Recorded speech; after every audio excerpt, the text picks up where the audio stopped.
For 500 years, painters across Europe put the same fruit in Adam's hand. Albrecht Dürer painted it in 1504. Lucas Cranach, the Elder, painted it at least a dozen times. Cathedral windows, illuminated manuscripts, church altars from England to Poland, every single one of them painted an apple. Here is what none of those painters told you. The Bible has no apple. Not in Genesis 2, not in Genesis 3, not anywhere in the Hebrew text. The word does not exist. The apple did not come from the rabbis. It did not come from the early church fathers. It came from one monk in one Latin translation written around 382 CE. And a single word he chose, a word that meant two things at once, got picked up by every artist in Christendom and painted onto the walls of history. I want to find out what the fruit actually was. 5 real candidates exist in the text. Each one has pharmacological evidence behind it. Each one has archaeological support, and when you read what Genesis actually says, word for word, one of them fits so precisely that it is hard to understand how we have been staring past it for 16 centuries. This is the investigation. What Hebrew and Greek actually say and when the apple myth was born. Start with the text itself. Genesis 3:6 describes the fruit 3 ways: good for food, pleasing to the eye, desirable for gaining wisdom. That is all Genesis says about it. No color, no size, no species. The Hebrew word is peri. It means fruit, produce, the same word the Hebrew Bible uses for figs, grapes, pomegranates, and wheat. It is the most generic word available for something edible that grows from a plant. Now the timeline matters. Around 250 BCE, Jewish scholars in Alexandria translated the Hebrew Bible into Greek. This translation is the Septuagint, the oldest complete translation of the Old Testament. For the fruit in Genesis, they used the Greek word karpos, also generic, also simply meaning fruit or produce. No apple in Greek either. 600 years passed.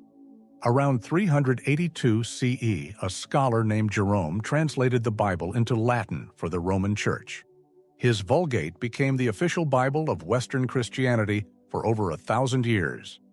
For the fruit in Genesis, Jerome used the Latin word malum. Here is the problem. In classical Latin, malum has 2 meanings: evil and apple.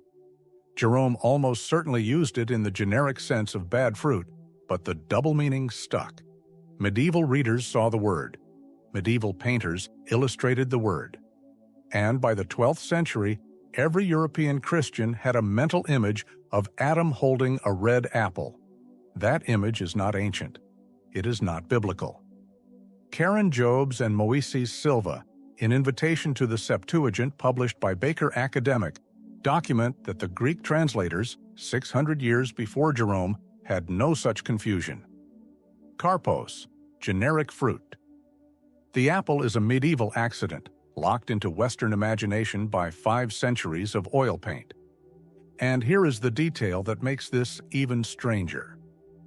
Michelangelo, who painted the most famous version of the Fall in all of human history on the ceiling of the Sistine Chapel, did not paint an apple tree. Art historians, including Frederick Hart, have identified the tree in Michelangelo's Fall scene as a fig tree. The serpent is coiled around a fig. The foliage is fig foliage. The most celebrated artist of the Renaissance, working from the Latin text of the Vulgate, chose a fig, not an apple. That detail has been hiding in plain sight on the ceiling of the Vatican for 500 years. What the text actually leaves us is an unnamed fruit, generic, deliberate, and that ambiguity opens 5 serious candidates. The fig, the case, the text almost solves for us. Pay attention to what happens in Genesis 3:7. The fruit is eaten, their eyes are opened, and the very next thing the text records is this: they sewed fig leaves together and made coverings for themselves. Fig leaves. Specifically, not palm leaves, not vine leaves. Fig leaves. Think about that authorial choice for a moment. In the entire fall narrative of Genesis 2 and 3, the tree of knowledge is never identified by species. The tree of life is never identified by species, but the moment humanity acts after eating the fruit, the first plant named by species in the whole story is a fig tree. They ran straight to it. Ancient Hebrew authors did not waste words. Every plant name in the Torah carries weight. The author of Genesis chose to name the fig and only the fig in this passage. That is not careless writing. Most readers have walked past it for 2,000 years. The botany makes this sharper. Ficus carica, the common fig, contains furanocoumarins in its latex, specifically psoralen and bergaptan. These compounds cause phytophotodermatitis, a chemical burn reaction triggered when the compounds contact skin that is then exposed to ultraviolet light. This has been documented in dermatology literature, including work published in the journal Contact Dermatitis. Adam and Eve were naked. They pressed fig leaves against bare skin. In the Near Eastern sun, figs cause burns in sunlight. Their first independent act after gaining the knowledge of good and evil was to reach for a plant that would hurt them. Whether that is irony or theology depends on your reading. But the chemistry is real. There is one more piece of evidence almost nobody mentions in this conversation. In June 2006, botanist Mordechai Kislev, archaeologist Anat Hartmann, and paleoanthropologist Hartmann Bar-Yosef published findings in Science magazine from the Gilgal I site in the Jordan Valley. 9 carbonized fig fruits dated to approximately 11,400 years ago. That makes the fig the oldest known domesticated crop on Earth. Older than wheat, older than barley, older than any cereal grain. The fig was not just a tree in a garden. Archaeologically, it was the beginning of human agriculture.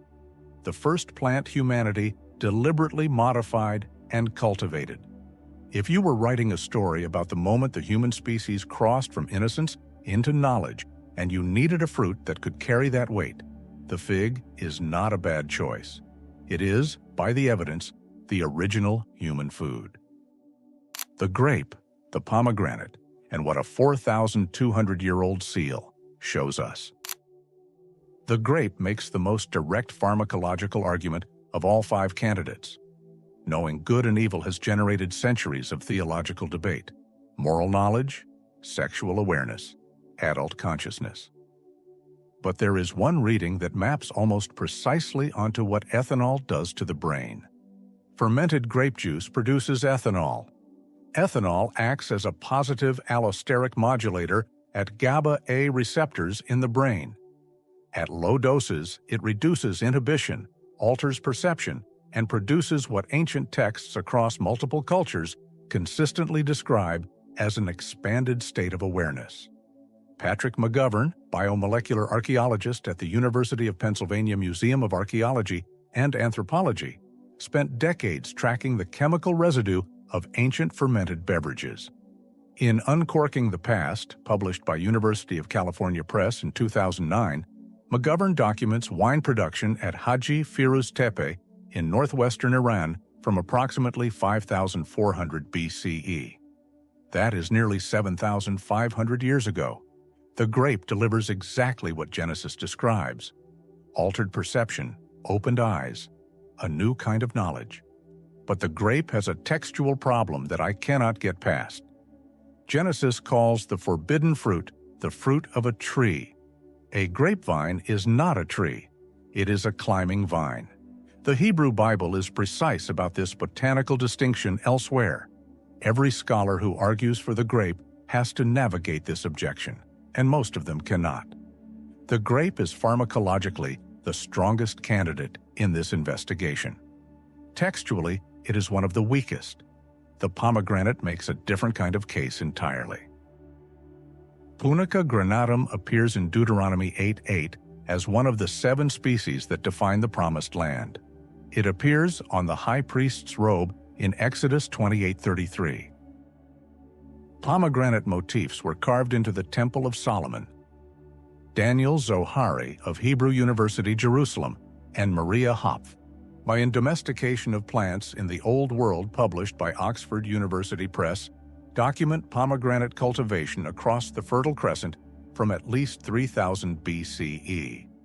What is unusual about the pomegranate is this: it was sacred in every Near Eastern civilization at the same time. Egyptian funerary art, Assyrian palace reliefs, Persian court textiles, Greek mythology, Israelite worship. Every culture that encountered this fruit assigned it spiritual meaning independently of the others. That convergence across unconnected civilizations is not a coincidence of geography. It suggests the pomegranate carried real significance that predated any single religion. Now here is the moment this investigation has been building toward. In the British Museum's Mesopotamian collection, there is a cylinder seal from the Akkadian period, side dating to approximately 2200 BCE. It shows two figures seated facing each other, separated by a tree. Beside the tree, a serpent. Scholars have debated its precise meaning for over a century.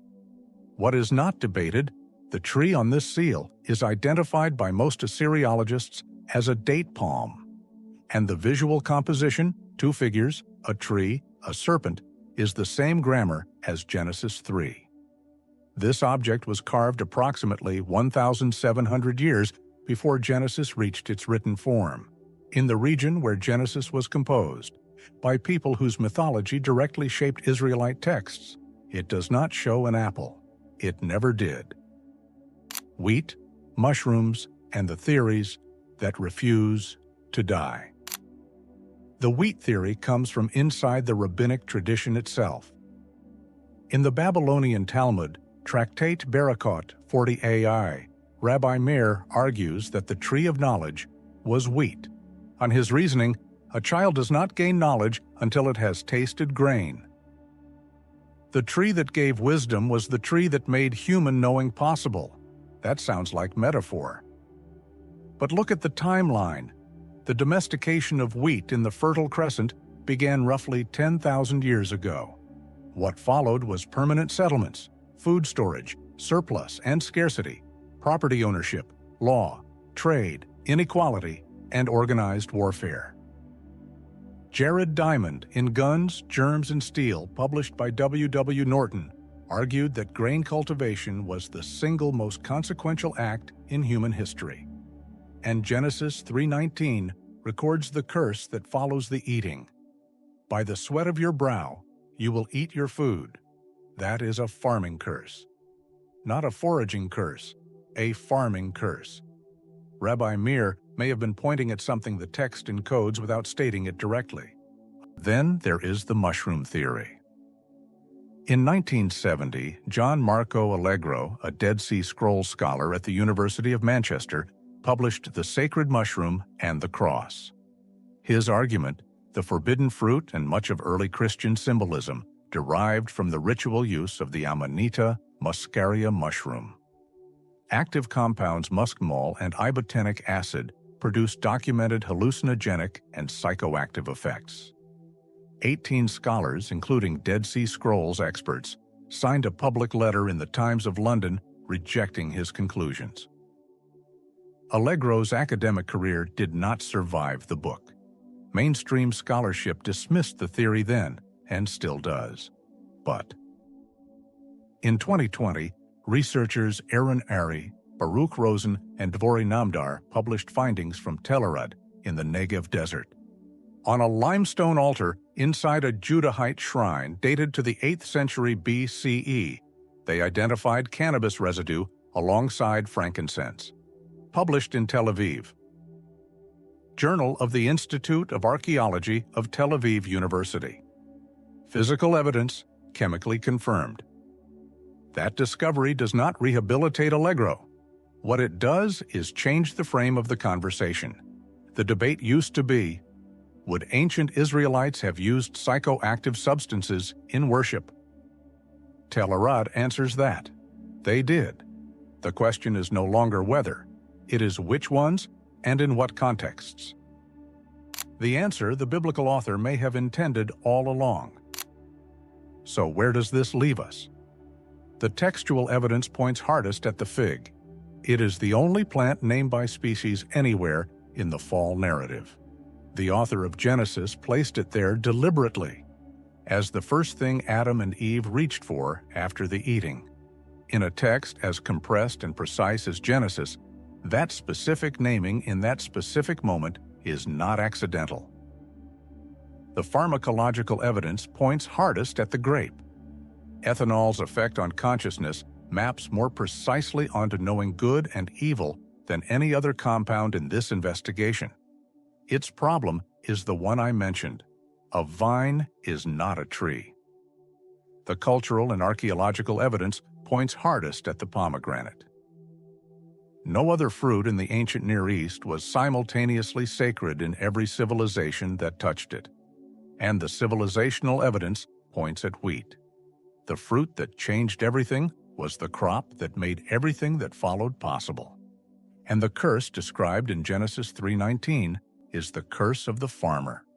Take all four of those observations and hold them together. Genesis 3:6 says, "The fruit was good for food, pleasing to the eye, and desirable for gaining wisdom." That description fits every one of these plants. It was written to fit multiple plants. The Hebrew author used peri, the most generic word available, not because the species slipped his mind, but because the species was never the point. The Greek translators understood this. Karpos, generic. 600 years before Jerome's pun, Jewish scholars in Alexandria were clear. This fruit is unnamed because it is meant to be unnamed. Genesis 3 is not a botanical event, it is a consciousness event. Something was eaten. Eyes were opened. A threshold was crossed. Whatever delivered that crossing was the fruit. The author left it unnamed because every generation of readers is meant to recognize it from the inside. And the closest the text comes to naming it in the verse immediately after the eating is this. They ran to the fig tree, not a vine, not a pomegranate, not a wheat field, a fig tree, the oldest domesticated crop in human history, a tree whose latex burns bare skin in the sun, a tree that Michelangelo himself painted in the most celebrated version of this story ever put on a ceiling. Jerome wrote Malum around 382 CE. Dürer painted an apple in 1504. And for 500 years, every child in every Sunday school was handed an image of a fruit that was never in the original text. The ancients did not forget to name the fruit. They chose not to, because what they were describing was not something you find in an orchard. It was something that happened inside the human mind the first time it understood the weight of a choice.